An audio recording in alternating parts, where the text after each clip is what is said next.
So it looks like the river is right there. Despite the fact that the river shouldn't be right there, that's nowhere even near where its channel is. The river's channel is like not in this bank, beyond it. It should be at the back of the valley wall. Did the river literally change its entire course in one single night? Let's take a look. This is kind of insane. All right, going around this bend, we're gonna get a better view of what the hell happened. Oh my God. Holy fuck. That's the river right there. Let's zoom out a bit. Yeah, you see all that water? That's supposed to be a field.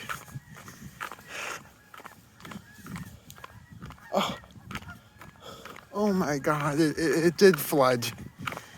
Jeez. Yes, let's get a nice wide view. Actually, I'll get to a better spot, but yeah. Just as I thought, that's what happens when you get a whole bunch of inches of rain in one night. This happens like once every year or two, honestly. So yeah, from there all the way to there, that should be a field. In fact, no water should be in view. You shouldn't be able to see any water from here if it were a normal day, because the actual river is not here. The actual river should not be here. Maybe I should pause a bit to... No, like, just look at that. So much water. But yeah, now the river's like literally... the river, like, it's 1,000 feet wide now or something like that. All right, I'll pause for a bit to get to a better spot.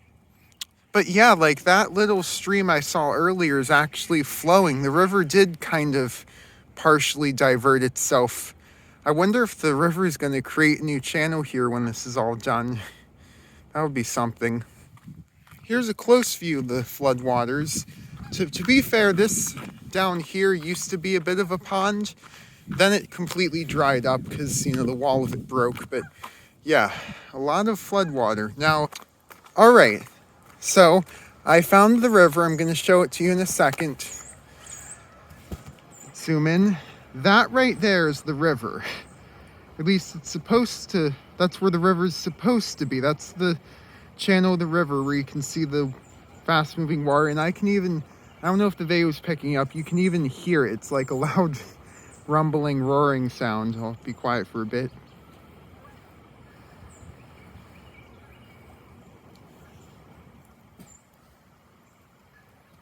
Anyways, regardless of where you hear it or not, that's where the river should be. And keeps going. Well, that's where the river should be. That channel right there. Let's zoom out more. And the river flooded all the way from here down that way and then some. Like, this whole floodplain basically went underwater because that's what floodplains do. I'll be back for an even closer look at the river. All right, here's just about the best view I can get of the river. Let's actually walk back here. Yeah, there it is. That's the flooded river. And again, it should be a tiny fraction of that width. And it's everywhere. The water's literally everywhere. And I'll try coming to the other side. Oh, here we go. Yeah, so, and I'll probably come back here with some pictures for comparison. So that little area down there where still that should be dry land, and the river where the water is flowing, that's probably the channel. And it just goes on. One final look back at the bridge in a bit. Oh, and that's some random farmer's field that went underwater. The river channel's, you know, not supposed to be there. Rip for them. This here is also a little field. They planted a bunch of trees in it. It floods from time to time. It's underwater, the river should not be here either. I mean, I think it's obvious at this point the river is in places it shouldn't be. I guess, not that it shouldn't be there, it just normally isn't there. But yeah, the floodplain's pretty big. Oh wow, would you look at that? The road isn't underwater. I can actually go up to the bridge and give you the closest view yet of the flood. So, yeah, fun fact real quick before we get there. The water on this side, because this is upstream and this is downstream, the water on this side is ever so slightly higher, and this road's kind of like a dam in the way. So where does some of the water go? They put a pipe under the road, and that's the massive, terrifying whirlpool that the water gets sucked down.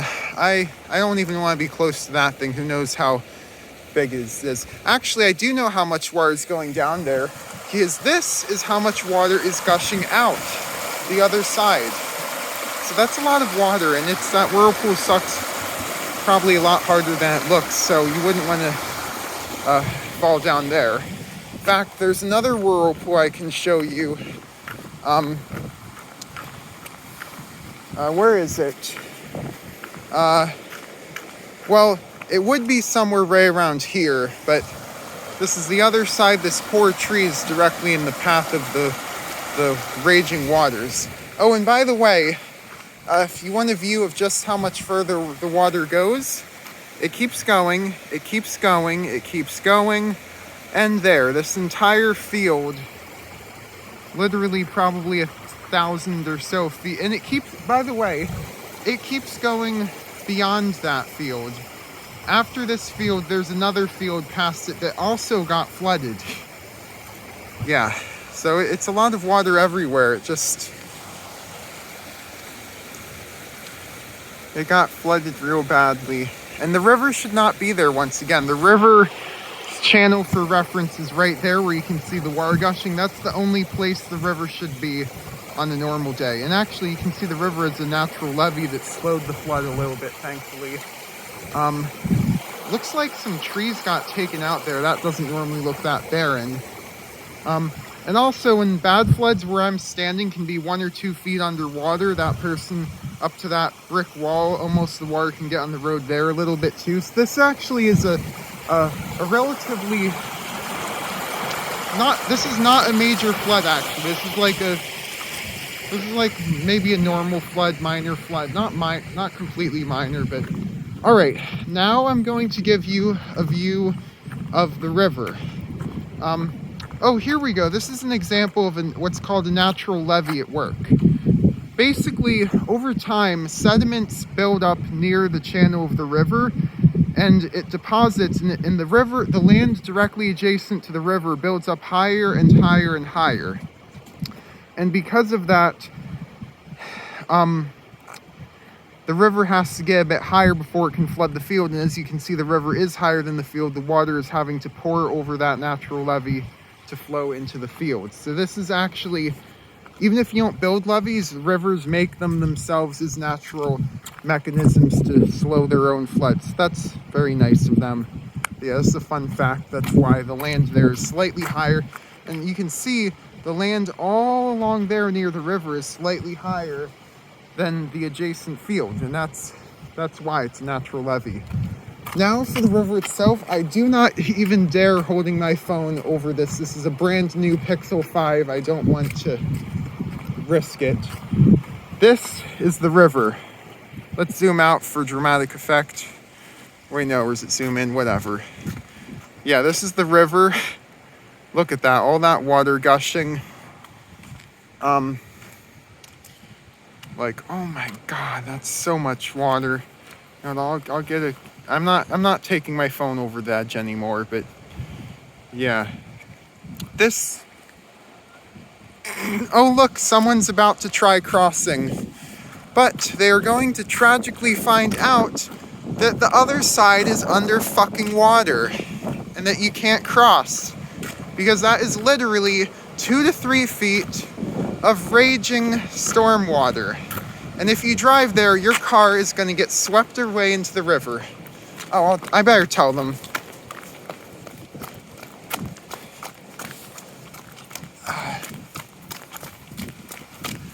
It's completely impassable. There's 2 to 3 feet of water rushing over it. Yeah, I'm just taking pictures. Yeah, this is... Yeah, it's a lot of water. Good thing I told them. I think they would have noticed, though. It's a lot of water. Wow, this video is 10 minutes long. No one's going to sit through this whole boring thing. And if you did, well, thank you. That means something to me. I'm not sure how much. Oh, here's an up-close view of the floodwaters you do not want to walk into. So I'm very safe. 1 foot away from them. That should be plenty of distance. Here's another look. So yeah, basically the river is all the way over there and it's all the way over here, and this is a bit of a bend in the river. It hasn't formed an oxbow lake cutting off yet, but it's a bit of a shortcut, so the river will flow over this isthmus from one meander to the next, and it's just literally going straight over the land, and that very loud roaring sound is literally the river going over someone's fence like a waterfall. Kind of funny, honestly. Not that funny. But yeah, you do not want to... Oh look, even the road... Normally there isn't water pouring over the road, but that's... Well, no road, but even when it floods, like, wow, that's under... Is water spilling too. And someone's little mill race, I think there's no mill in it, but... That's a bit more water, I think, than you'd want in a mill race. So the river is literally using the mill race as a shortcut, kind of funny. And, oh look, their backyard's also a little flooded. But, yeah, look at that. Just, I could sit here and watch it for a while. I probably will after I'm done recording it. In fact, I think the river might still be rising, given that we saw water spilling over across the lake into the levee. In fact, I should probably get back soon because I could get cut off on the other side if the water is still rising. I mean, I just have to sit here all Christmas, but yeah. Actually, I'll zoom out for a better view. But yeah, that's what happens to my river when it floods.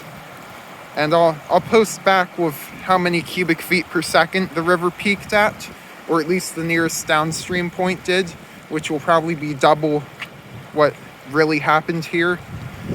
But yeah, this is where I go kayaking well, not here, there, but not when it's this high, usually.